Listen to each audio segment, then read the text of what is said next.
He is a business analyst in our what was formerly known as our Enterprise Solutions Group. And I've got to look down solutions development. I had to check my notes again.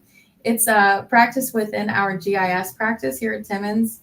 And they're responsible for a really cool eclectic group of web applications. And I mean, I'll let Chris get into it a little bit more, but everything basically that has to do with how we take information on the ground, send it up to the cloud, and then back down to analyze it and help our clients understand it. That's my quick understanding of what GIS is, Chris. I'll let you give more of the meat on it. But Chris has been with the firm since 2014.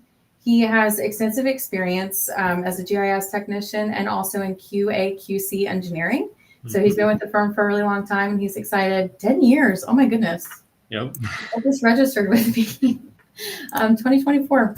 So we're excited, that he's still at the firm, and he's had a really cool change in trajectory throughout his years.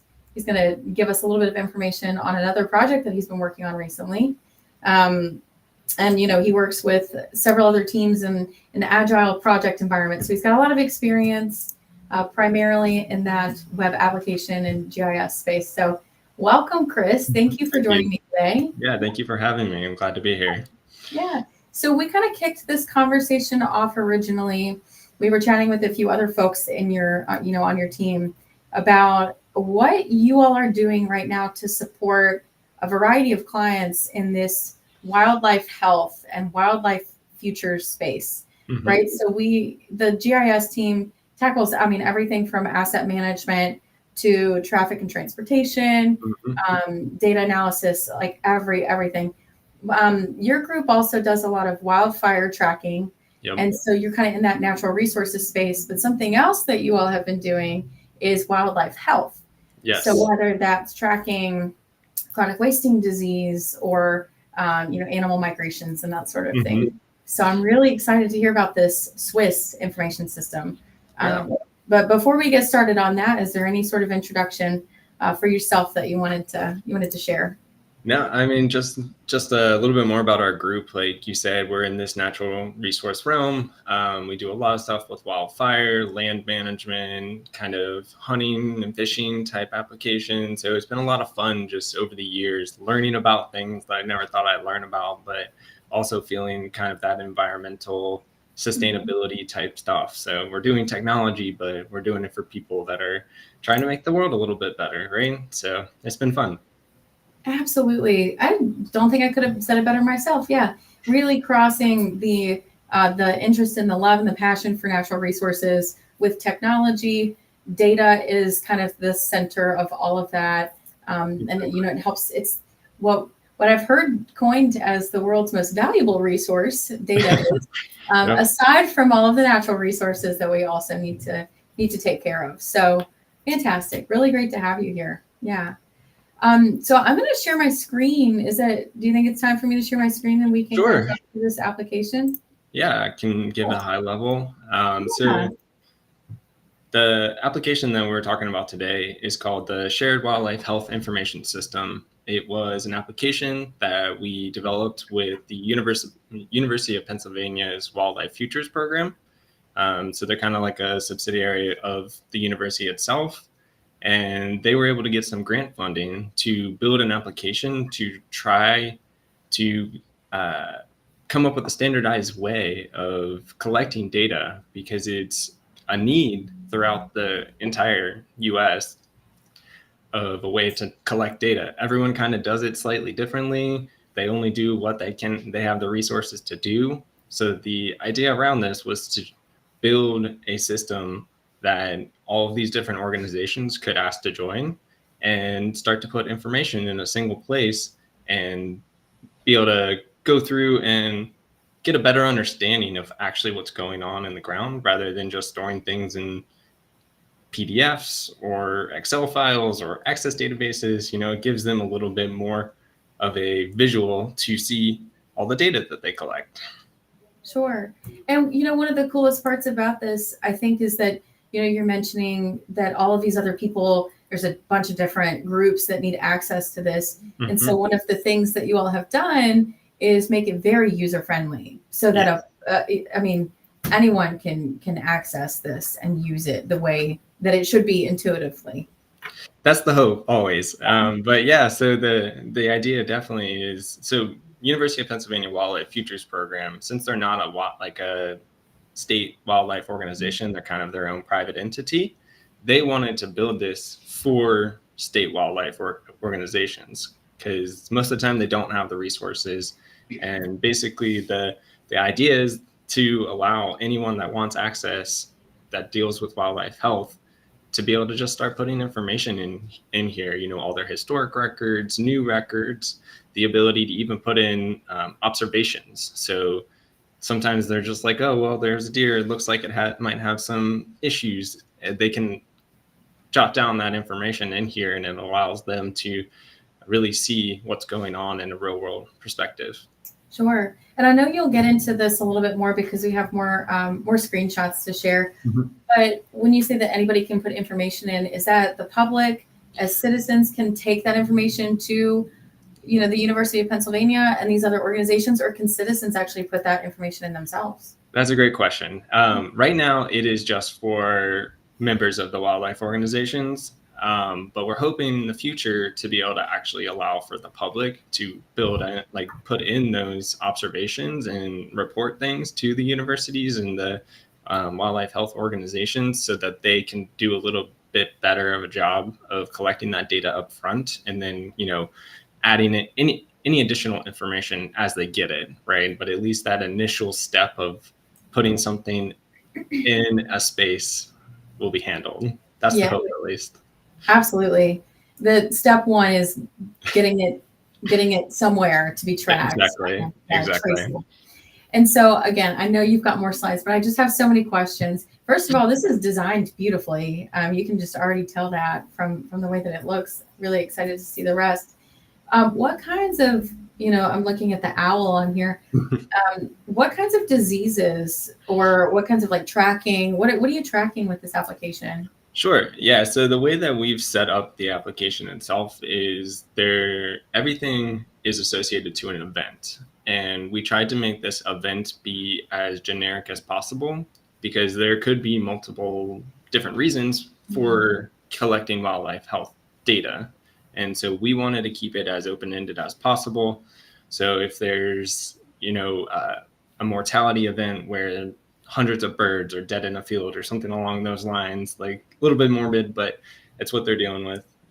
They wanted a way to say, this is a mass mortality, and we need to figure out why this happened. It's not common, so we want to be able to categorize these events and the severity of them, right? So events is kind of our main initial space. And then below that, with each of these events, we wanted to allow the wildlife health organizations to enter in which animals are associated with it, so they can do one or multiple animals. They can add as much or as little information as they need. And then if they go to the stages where they're actually testing these animals for different diseases, they have the ability to add in specimen and test information as well. So it's really all encompassing of what it's like to track wildlife health information. Sure. This is, really, it's something else. I'm going to share, this would be the event information. Correct. Right? Yeah. So with a lot of our applications, we want to have some sort of spatial component associated with them, because it's just so much easier to see where things are happening from a spatial perspective. You can, the tabular data is important for sure, but being able to see if there's clusters of issues or events, it's so nice to be able to spatially see where those are located on a map, so that you can maybe there's something you need to check out, right? Yeah. No, so what are we looking at right now with this screenshot? What is this? Yeah, so this is just our event information screen. This is that initial piece of information. All these events, we require them to have some sort of point information. So it can be at the county level, it can be at someone's address. It kind of kept it open-ended, because there is a little bit of concern about where things happen sometimes. So we wanted to allow for all those scenarios here. And then below, screenshot doesn't quite show it, but it's all the event information that they can collect to just Gotcha. categorize it. Sure. And so once you have those events, then you would kind of see maybe more information with your dashboard right here if you're tracking Exactly. things. Yeah. So this is showing kind of all the events that are in within one of the organizations. And so you can kind of see these high level numbers just to quickly show you like what's going on with your organization. You have the ability to filter through specific information here at the top. So it allows you to kind of cater what you're trying to figure out from this perspective. And the map will also adjust as you do those filtering. Yeah. So as a data analyst, what are you looking for when you see the specific dots? You know, the kind of like, are you looking for a pattern, or are you hoping that there's no pattern? Like, what are you looking for? I definitely think patterns is definitely a big piece of this. The way that I understand it, and I'm not a wildlife health expert, I do my best, but what I'm understanding is it does give them a way to quickly figure out like if there's been a number of issues within a date range, so that if they're able to see if there's clustering, if there's a higher number than they're used to. Like it just gives them a little bit better perspective on maybe there's some sort of environmental concern or issues that they might need to address. Sure. And yeah, I mean, this, like you said, there could be a number, kind of a host of different things that you're tracking. Yeah. What would be some of the examples, and how does that fit in kind of with the way that you have the application built? I know that you said it's built, you know, to support a lot of different things, but do you have an example?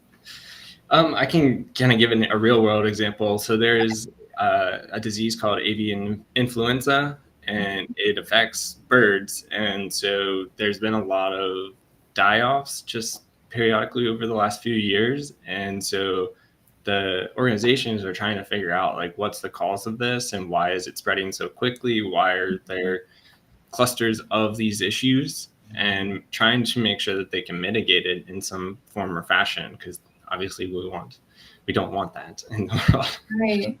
Well, we want to help our clients, you know, realize their visions of sustaining, you know, Exactly. wildlife healthily and properly. And I mean, there are a lot of things that affect that, you know, people, climate change, Exactly. development, all those things. And so it's good to know that someone is tracking it, and it's good to know that there are people like your team that can help them get there. Yeah. And like there's a lot of talk about like this one health situation. So like the understanding of human health versus animal health, and like coming up with a way to track that information associated, because as we know, pandemics are scary, and you know it's no different in the animal world. So it allows for you to track kind of things that have already happened, but hopefully predict what will happen in the future as well, and be more prepared for them. Absolutely. And so you had one more slide in here that I want to share, and forgive me, I tried to get them in order, but they didn't want to cooperate with me. What is this last slide? You've got a black-tailed deer. Yeah, sure. So this is kind of where I was saying the animal information. So above is kind of the animal itself, and there's additional information that they can track specifically for the animal, and then that specimen information is super important to actually the disease tracking piece of it. So they send specimens off to a lab, and the lab will run the test that they request, and can return those results so that it can all be tracked in one spot. So you get to actually see the first event all the way down to getting results and being able to track that information appropriately. And this is recent. This was March 1st. This test for this deer. I will say that this might be test data, but okay. Well, and I wondered, I was like, man, this is like really recent. Yeah. You know what? Even better that there's test data, because we know that you're testing it to make sure that it works properly for the client. Exactly. Yeah, we want to make sure everything is working appropriately. Yeah. Absolutely. Okay, so we're nearing kind of the 15-minute mark on the discussion, but I gotta tell you, we haven't talked about the design of the application, like how everything has come together on the back end. What platforms are you using? Like, are you using Tableau, or are you using, like, what are you using? Yeah, so with this application, we wanted to make it as user-friendly as possible. So we have a whole UI UX team that helped develop wireframes and mockups, and we went through with the clients and like tried to walk them through and say like, okay, how are you going to input this data? Does this make sense? And so we definitely worked closely with our designers there. And then the dashboarding actually is a custom dashboard. So we didn't use Tableau or like Power BI or anything like that. So we built something very specific for this client. So we definitely have dabbled in our other realms, but yeah, this one was specifically custom for what they needed. And they're hoping to make more improvements to it as time goes on. They're getting feedback from, real world scenarios and what they actually want to be able to quickly see from that dashboard perspective. So we're hoping to make some improvements here in the future. Good. And they can take those edits back to you, and then you just make the product more robust, hopefully in the future for additional clients as well. Yeah. Is this, I know that your team offers very customized solutions like this, but that, this is it would be essentially a Timmons Group product. Is this something that your team is offering to other clients? Well, with SWHIS, they're kind of the managers of offering it to the wildlife organization. So they're kind of doing that heavy lifting of reaching out to state organizations and saying like, here, we have a product that's available to you. Do you want to use it? So we've been working very closely with the Wildlife Futures Program to get as many organizations in here as we can, because the more people that we have in here, the better feedback we get, the better information in total to get a better perspective of what the U.S. looks like when it comes to wildlife health. Absolutely. And if everybody is kind of feeding in information into this, it just becomes more accessible and more accurate. We know how data works. There's more data. Accuracy goes up. Trustworthiness. Okay, very cool. Well, I didn't, maybe I didn't read your notes properly, or if I missed this part, but I didn't realize that this was a custom build. So that's super cool. Thanks for sharing that. Yeah, no, it's been great. The people that we've been working with are super great, and they have a lot of passion for wildlife health. And, it's so great that they're offering this to these different organizations, because I don't think they wouldn't be able to get to something like this without them. So it's definitely been awesome to work with those people at the Wildlife Futures Program. That's very cool. I can tell that you're really passionate about it too. And that makes it, even better that, you're working with, I'm going to stop sharing my screen, that you're working, with an organization that you care about, a cause that you care about, people that you enjoy, the GIS, and then the technical side of things as well. So it sounds like a great opportunity kind of through and through. Yeah, it's been wonderful, and I hope we can continue this. We're working on grants and stuff to make it more robust. So hopefully in the future we'll have some more money to make it even better. Absolutely. Very cool. Chris, thank you so much. I really appreciated this. It's really, really neat to hear about what you're doing, what your team is doing with SWHIS, and to hear what, University of Pennsylvania is doing with SWHIS. It's really neat. Yeah. Well, thank you for the opportunity. I appreciate it. This has been a lot of fun. Of course. And, we will, we'll have, like I said at the beginning, we'll have a few other of these discussions about, centric to wildlife health and kind of how your team is managing that. I think one of our next discussions will be chatting with Chet again. So we'll be sure to loop back around after that. But thank you so much, Chris. We appreciate it. And we'll talk soon. Yes. Thank you very much. Have a great rest of your day.